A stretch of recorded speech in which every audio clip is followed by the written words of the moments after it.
ده مين بيخبط كده؟ اللي بيخبط كده؟ لا هو فين؟ في يا عم انت قوم كده بقى، قوم كده، قوم كده. يا عم انت اوعى. الحلاقه بتاع ايه؟ يا عم انا انت حر. الحلاقه بتاع ايه؟ انا حر اعمل اللي انا عاوزه. اعمل اللي انت عاوزه بتاع ايه؟ ده كلمه راجل محترم. بقول لك ايه استنى انت. دي مراتي انا حر اعمل اللي انا عاوزه، اضربها اموتها مالكش فيه. يابا الكلام ده يكون وراش رجاله، انما انا اخوها، انا سندها في الحياه، تقدر الست اللي معاك. هتمد ايدك عليها وبعد كده هقطع وشك نصين.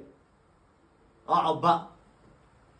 انا كلمتك بدل المره 3 4 مرات، ومفيش ولا مره جت معاك فيهم.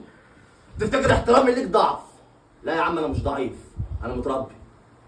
والست دي مش عارف تصونها، انا هاخدها عندي البيت هصونها، ولما تبقى راجل محترم تعرف يعني بيت وتصونه ابقى اطلبها. يلا يا بنت روح لم هدومك، يلا. انا تحت 5 دقايق محصلاني. يلا يا ابو بيت.